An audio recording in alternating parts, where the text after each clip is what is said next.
दोस्तों, हाल के समय में हमें निफ्टी में एक बहुत ज़्यादा वॉलेटिलिटी का दौर देखने को मिला है और इस वॉलेटिलिटी के दौर के दौरान मैंने मेरे हाल के वीडियोस में कई बार स्ट्रेस किया है कि निफ्टी में एक बड़ा क्रैश देखने को मिले इससे पहले ये ज़रूरी है कि कुछ क्रिटिकल कंडीशंस पूरी तरह से सेटिस्फाई हो। और हैरत की बात तो ये है कि हाल के समय में हमें एक एक करके ये सारे कंडीशंस फुलफिल होते हुए दिख रहे हैं। तो दोस्तों, इसका क्या मतलब निकाले? क्या इसका मतलब ये है कि निफ्टी में अभी जो हमें हाल के समय में वॉलेटिलिटी का दौर देखने को मिल रहा है वो एक निफ्टी में बड़े क्रैश के शुरुआत का संकेत है? इसके अलावा मैंने इस बात पे भी कई बार जोर दिया है कि निफ्टी में जो अगला बड़ा क्रैश आएगा उससे पहले मेरा स्ट्रांगली ये भी मानना है कि हमें निफ्टी में एक बहुत बड़ा मेल्टअप, एक बहुत स्ट्रांग रैली भी देखने को मिलेगा। तो क्या ये रैली अभी भी संभव है? और फाइनली इस पड़ाव पे जो सबसे इंपॉर्टेंट सवाल उठता है वो ये कि हाल के महीनों में हमें निफ्टी में जो वॉलेटिलिटी देखने को मिली है, क्या ये वॉलेटिलिटी अब अपने अंतिम चरण पे है और क्या अब वो समय आ गया है जब हमें निफ्टी में नए सिरे से फिर से बाइंग शुरू करनी चाहिए? दोस्तों, इस वीडियो के दौरान हम इन सारे सवालों का जवाब ढूंढने की कोशिश करेंगे, इसलिए इस वीडियो को अंत तक जरूर देखिएगा।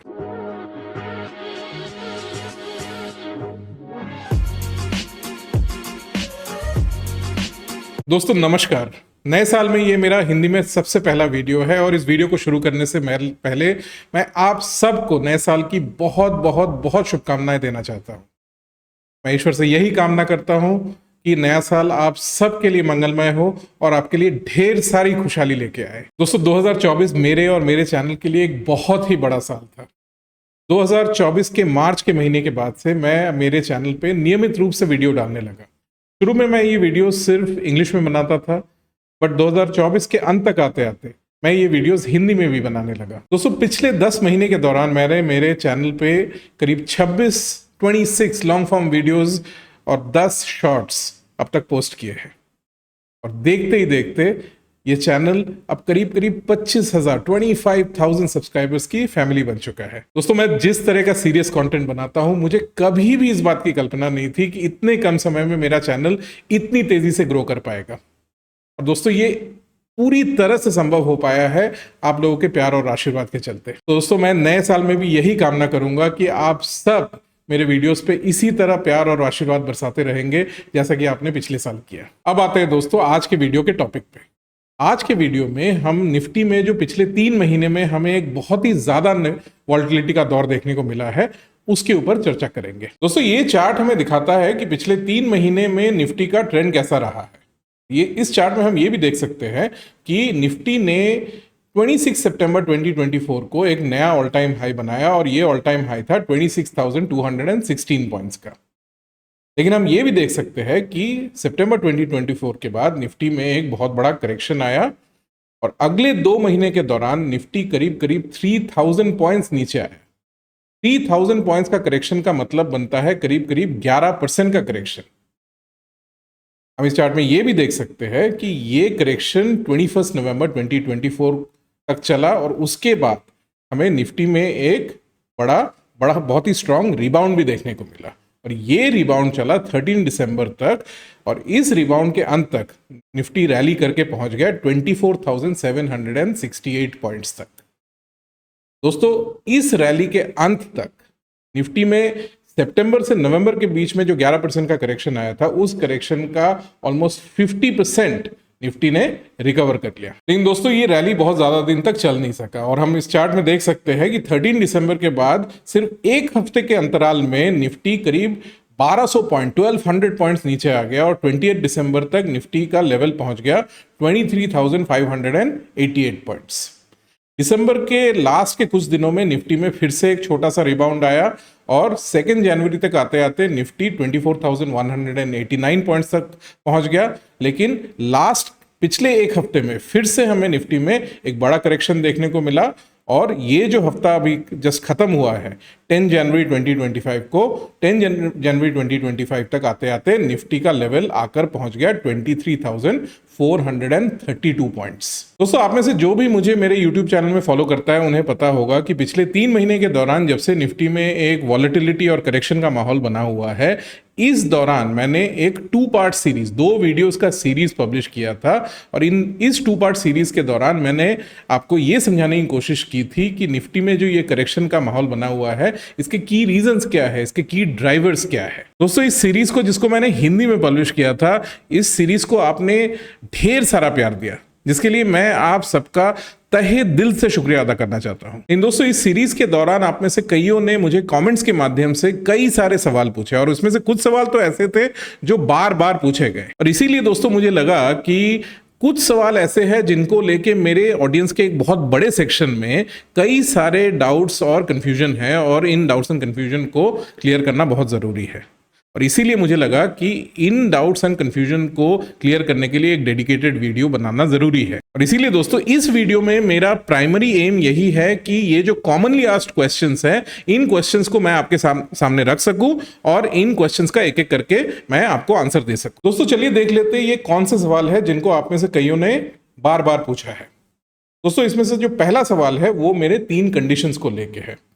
दोस्तों इस 2 पार्ट सीरीज के दौरान और इससे पहले भी मैंने कई बार इस बात पे स्ट्रेस किया है कि निफ्टी में एक बड़ा क्रैश आए, इससे पहले मेरा स्ट्रांगली ये मानना है कि 3 कंडीशंस ऐसे हैं जिनको सेटिस्फाई होना पड़ेगा, और हाल के समय में ये देखने को मिला है कि इन 3 में से 2 कंडीशन सेटिस्फाई एक्चुअली हो भी चुके हैं, और तीसरा कंडीशन जो अभी तक सेटिस्फाई नहीं हुआ है वो भी सेटिस्फाई होने के कगार पे है। और इसके मद्देनजर आप में से कईयों ने मुझसे पूछा है कि इसका क्या मतलब निकाला जाए, क्या इसका मतलब ये निकाला जाए कि अभी जो हमें निफ्टी में वॉलेटिलिटी और करेक्शन का माहौल देखने को मिल रहा है वो शायद एक बड़े क्रैश के शुरुआत का संकेत है। दोस्तों अगला सवाल जो आपने बार बार पूछा है वो है मेल्टअप को लेके।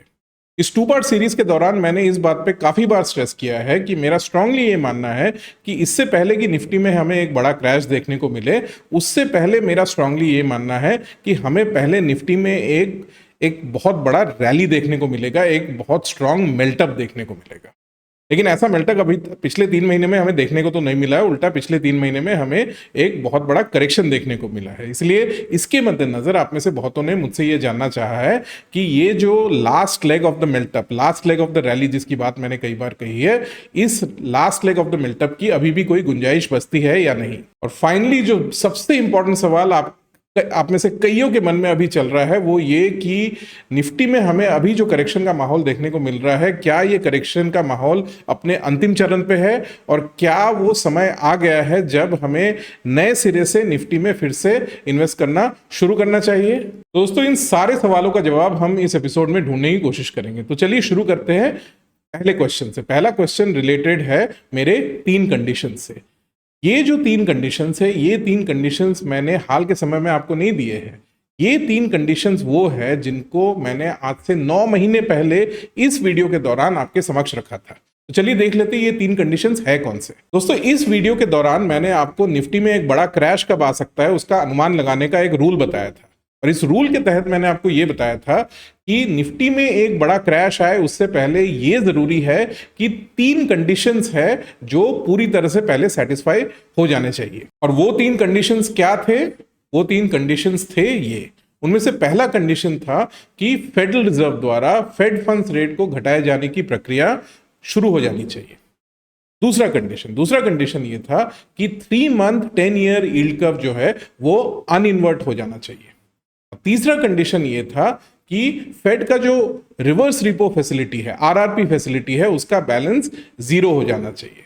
और मेरा मानना ये था कि ये तीनों कंडीशंस पूरी तरह से सेटिस्फाई हो जाए उसके बाद ही निफ्टी में एक बड़ा क्रैश आ सकता है। तो चलिए देख लेते हैं इन कंडीशंस का करंट स्टेटस क्या है।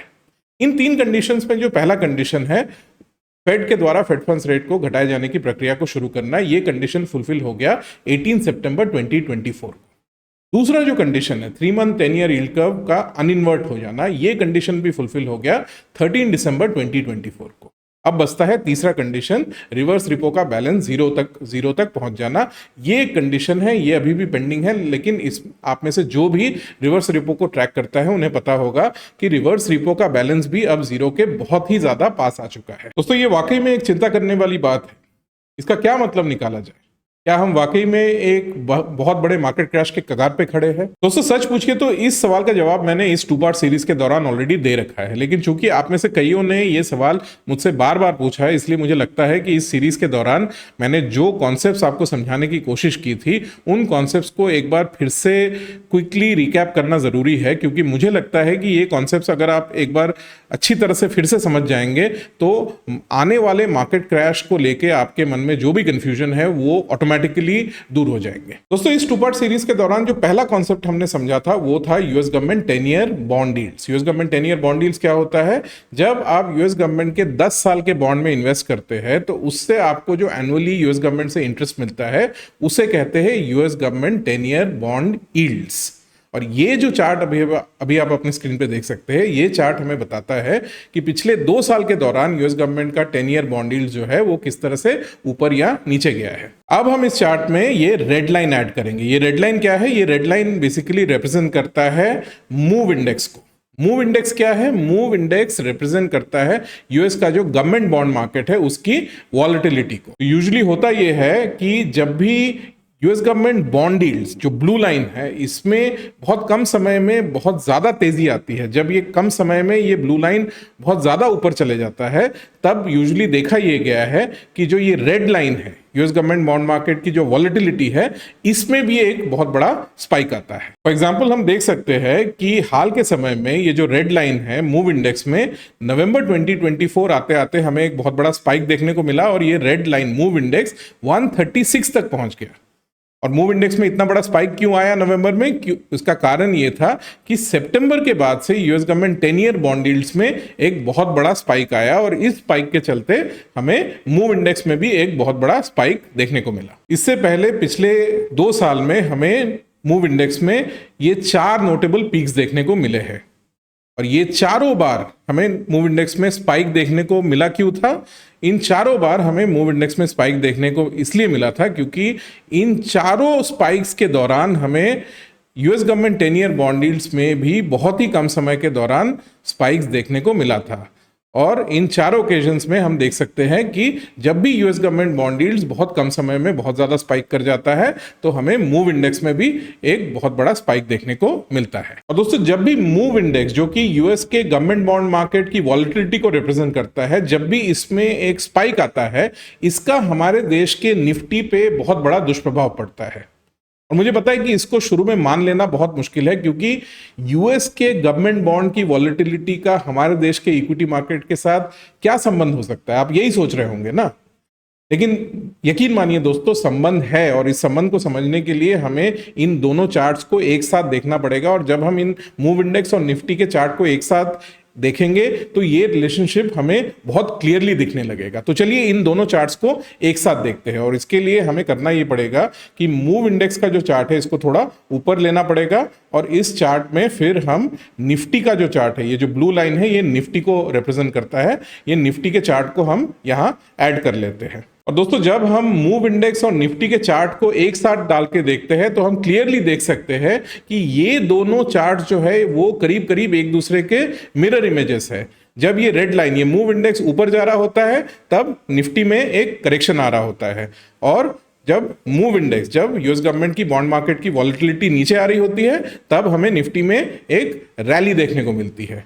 और यही कारण है कि पिछले कुछ महीनों में हमें निफ्टी में एक इतना बड़ा करेक्शन देखने को मिला है, क्योंकि इस दौरान हम क्लियरली देख सकते हैं कि मूव इंडेक्स में एक बहुत बड़ा स्पाइक आया। और अगर हम इस चार्ट को दिसंबर तक एक्सटेंड करते हैं तो हम देख सकते हैं कि नवंबर के शुरुआती दिनों में मूव इंडेक्स में एक बहुत बड़ा ड्रॉप आया। मूव इंडेक्स 136 से गिर के 100 के भी नीचे आ गया और जैसे ही ऐसा हुआ हम देख सकते हैं कि निफ्टी में भी एक रिबाउंड का माहौल बनने लगा। तो दोस्तों हम अगर US government 10 year bond yields, move index और निफ्टी के बीच का जो रिलेशनशिप है इसको अगर हम समराइज करें तो कहानी कुछ इस तरह बनती है कि US government 10 year bond yields जब भी बहुत ही कम समय में में बहुत ज्यादा ऊपर चला जाता है तो इसके चलते मूव इंडेक्स में एक स्पाइक देखने को मिलता है, और जब भी मूव इंडेक्स में एक बड़ा स्पाइक आता है तो इसका निफ्टी पे एक बहुत बड़ा दुष्प्रभाव पड़ता है। निफ्टी में हमें एक बहुत बड़ा स्ट्रॉन्ग डाउन ट्रेंड देखने को मिलता है, और एग्जैक्टली यही हुआ पिछले 3 महीनों के दौरान। पिछले 3 महीनों के दौरान हम देख सकते हैं कि यूएस का जो US government 10 year bond yields है वो सितंबर 2024 के बाद से 3.6% से बढ़ के 4.6% तक चला गया।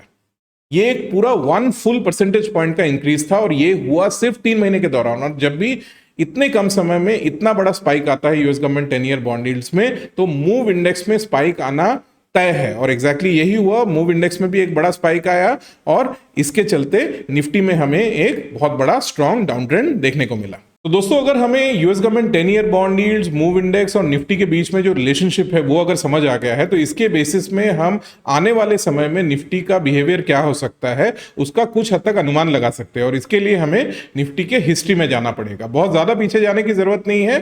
हाल के सालों में ही हम एक ऐसा पीरियड हमें देखने को मिला है जब हमें US government 10 year bond yields में एक बहुत सिमिलर उछाल देखने को मिला था, जैसा कि उछाल हमें पिछले 3 महीने में देखने को मिला है। और उस दौरान मूव इंडेक्स और निफ्टी का ट्रेंड कैसा था, इसको अगर हम अच्छे से स्टडी करें तो इससे हमें कुछ डेफिनेटिव क्लूज मिल सकते हैं इस बारे में कि आने वाले समय में निफ्टी का ट्रेंड कैसा रह सकता है। दोस्तों, जिस पीरियड की बात मैं कर रहा हूं वो है लेट 2021 अर्ली 2022। ये वो समय है जब यूएस में फेडरल रिजर्व ने फेड फंड्स रेट बढ़ाना शुरू किया था। टू बी प्रिसाइज, फेड ने जनवरी 2022 के बाद से फेड फंड्स रेट बढ़ाना शुरू किया, और हम देख सकते हैं इस चार्ट में कि जैसे ही फेड फंड्स रेट बढ़ना शुरू हुआ वैसे ही हमें US government 10 year bond yields में भी एक बहुत बड़ा जंप देखने को मिला। इस चार्ट में हम देख सकते हैं कि अक्टूबर 2021 के करीब US government 10 year bond yields करीब 1.28% पे थे, और जून 2022 तक आते आते यूएस गवर्नमेंट बॉन्ड यील्ड्स बढ़ के पहुंच गया 3.49%। तो इस दौरान हमें US government 10 year bond yields में 2 परसेंटेज पॉइंट से भी ज्यादा का इंक्रीज देखने को मिला। और इसका मूव इंडेक्स पे क्या प्रभाव पड़ा, जैसा कि हम देख सकते हैं इस दौरान मूव इंडेक्स बहुत ही ज्यादा वॉलेटाइल हो गया। नॉट जस्ट दैट, इस दौरान मूव इंडेक्स का जो ओवरऑल डायरेक्शन था वो टुवर्ड्स द अपसाइड था, ये ऊपर की तरफ जा रहा था। और इसका निफ्टी पे क्या असर पड़ा? वेल, इसका निफ्टी पे बहुत ही बुरा असर पड़ा। इस दौरान जैसा कि हम देख सकते हैं मूव इंडेक्स ना केवल बहुत ही ज्यादा वॉलेटाइल हो गया था, इस दौरान मूव इंडेक्स का ओवरऑल डायरेक्शन भी ऊपर की तरफ था, और इसके चलते हम देख सकते हैं कि इस दौरान हमें निफ्टी में एक बहुत बड़ा करेक्शन देखने को मिला। सितंबर 2021 से जून 2022 के बीच में निफ्टी में हमें एक 17% का करेक्शन देखने को मिला। और दोस्तों, ये जो 17% का करेक्शन हमें देखने को मिला था वो हमारे लिए आज की तारीख में एक बहुत अच्छा रेफरेंस पॉइंट है इस बात का अनुमान लगाने के लिए कि आने वाले समय में हमें निफ्टी में क्यूमुलेटिवली कितने परसेंट का करेक्शन देखने को मिल सकता है। इनफैक्ट इस स्टेज पे अगर आप मुझे ये अनुमान लगाने को कहे कि अभी जो निफ्टी में ऑनगोइंग करेक्शन चल रहा है, इस करेक्शन के दौरान हमें पीक टू बॉटम क्यूमुलेटिवली कितने परसेंट का करेक्शन देखने को मिल सकता है, तो मेरा अनुमान, मेरा गैस ये होगा कि हमें 21-22 में जो 17% का करेक्शन देखने को मिला था, इस बार हमें उससे कम का करेक्शन देखने को मिलेगा। और उसका कारण ये है कि आज की तारीख में हम जो ओवरऑल मैक्रो इकोनॉमिक लैंडस्केप देख सकते हैं वो 21-22 के मैक्रो इकोनॉमिक लैंडस्केप की तुलना में मेरी राय में उतना ज्यादा एडवर्स नहीं है। और ऐसा क्यों? ऐसा इसलिए क्योंकि 21-22 में federal reserve fed funds rate बढ़ा रहा था, इंटरेस्ट रेट्स ऊपर जा रहे थे, वेयरएज आज की तारीख में फेड फंड्स रेट घटा रहा है, इंटरेस्ट रेट्स नीचे आ रहे हैं। और यही कारण है कि इस बार जो हमें US government 10 year bond yields में जंप देखने को मिला है वो 21-22 के तुलना में बहुत कम है। पिछले 3 महीने में US government 10 year bond yields 3.6% से बढ़ के करीब 4.6% तक चले गए हैं, जो कि करीब 1 परसेंटेज पॉइंट का इंक्रीज रहा है।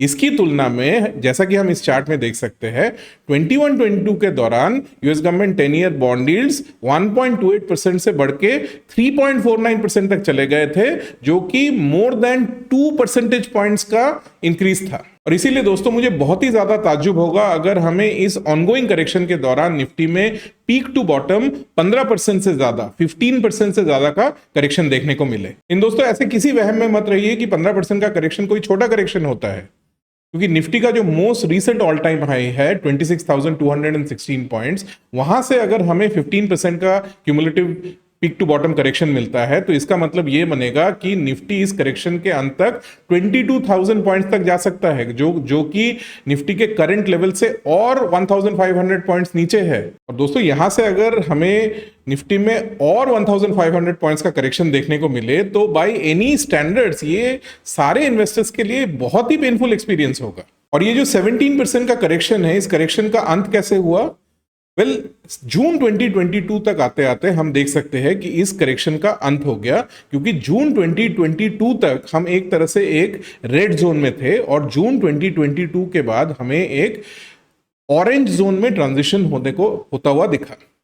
और ऐसे कौन से मार्केट इंडिकेटर्स है जो हमें इस बात का कॉन्फर्मेशन दे सकते हैं कि अब ऑरेंज जोन में ट्रांजिशन हो चुका है? हम देख सकते हैं कि जैसे ही ऑरेंज जोन में ट्रांजिशन होता है वैसे ही मूव इंडेक्स अभी भी उतना ही वॉलेटाइल है, लेकिन अब जो मूव इंडेक्स का ओवरऑल डायरेक्शन है वो टुवर्ड्स द अपसाइड नहीं है, लेकिन अब मूव इंडेक्स साइडवेज ट्रेंड करना शुरू कर देता है। हम ये भी देख सकते हैं कि जैसे ही ऑरेंज जोन में ट्रांजिशन होता है वैसे ही हमें मूव इंडेक्स में एक बहुत बड़ा ड्रॉप देखने को मिलता है।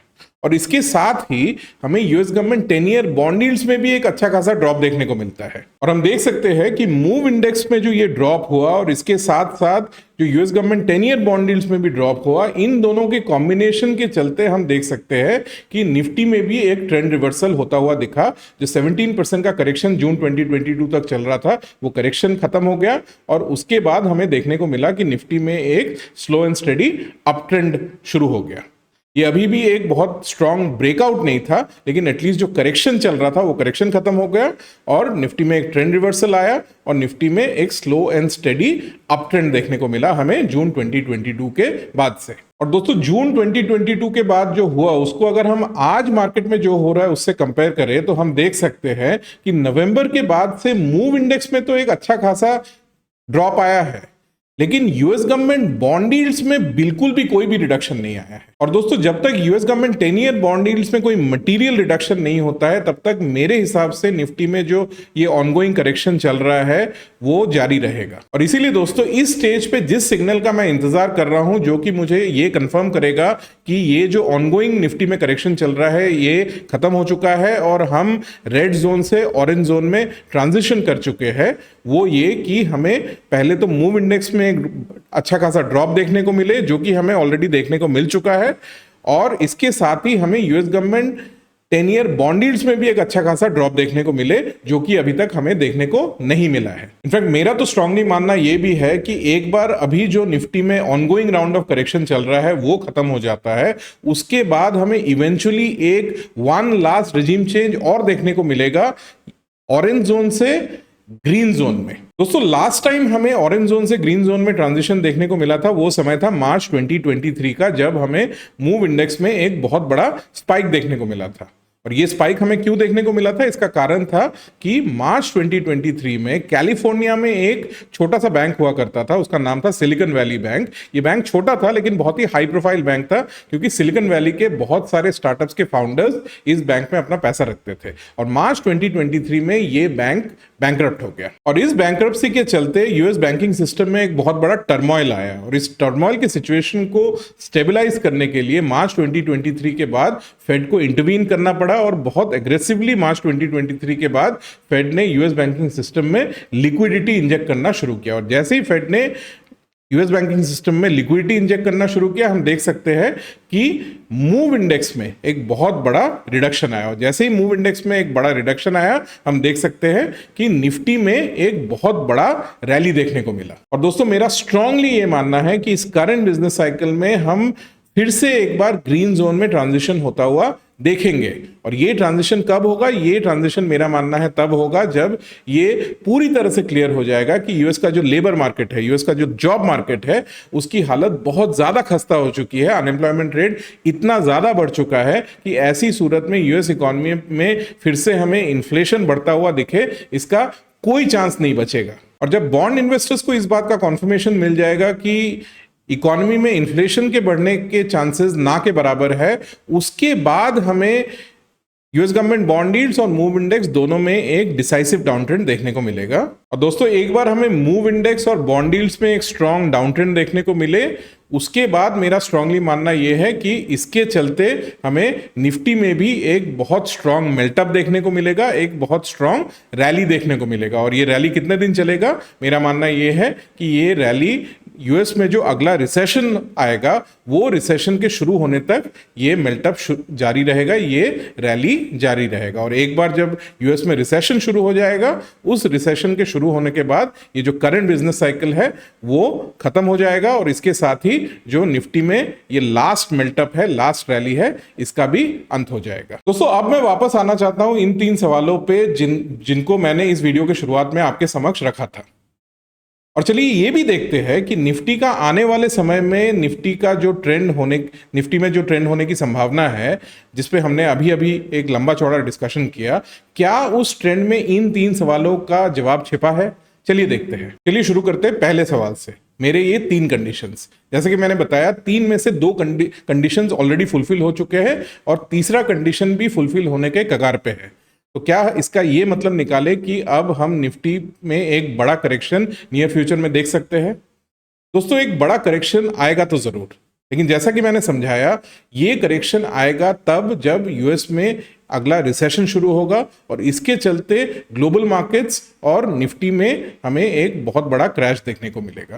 लेकिन मुझे नहीं लगता है कि ऐसा कोई बहुत बड़ा क्रैश इमीडिएट फ्यूचर में आने वाला है। इंस्टेड इमीडिएट फ्यूचर में मेरा मानना यह है कि निफ्टी में अभी जो हम ये एक ऑनगोइंग करेक्शन देख रहे हैं, ये ऑनगोइंग करेक्शन कुछ समय और चलेगा।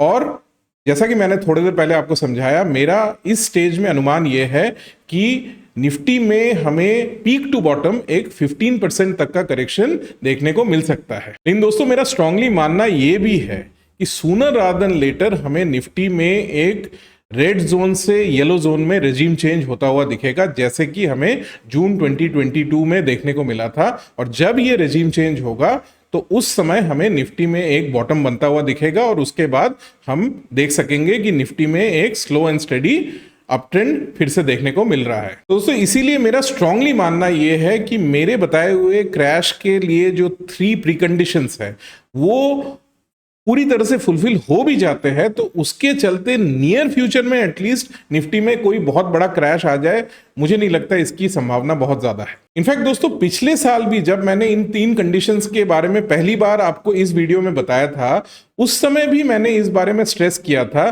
कि जब ये 3 कंडीशंस फुलफिल हो जाते हैं उसके बाद इमीडिएटली कोई मार्केट क्रैश नहीं आता है, क्योंकि हिस्टोरिकली देखा यह गया है कि जब भी ये 3 कंडीशंस फुलफिल होते हैं उसके बाद कुछ समय तक तो निफ्टी में पहले एक स्ट्रॉन्ग रैली देखने को मिलता है, उसके बाद यूएस में रिसेशन आता है और उसके बाद हमें कुछ समय बाद एक क्रैश का माहौल देखने को मिलता है। दोस्तों अब आते हैं दूसरे सवाल पे, क्या एक लास्ट मेल्टअप की गुंजाइश अभी भी है?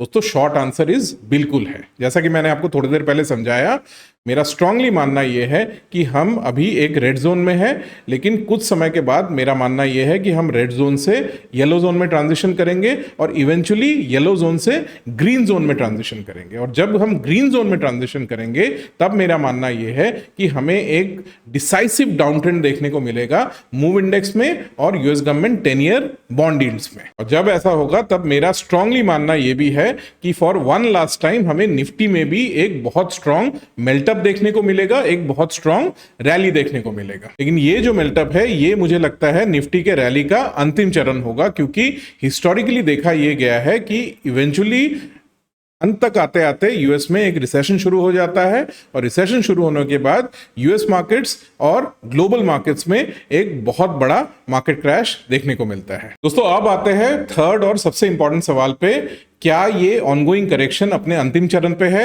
और क्या वो समय आ गया है जब हमें निफ्टी में नए सिरे से फिर से बाइंग शुरू कर देनी चाहिए?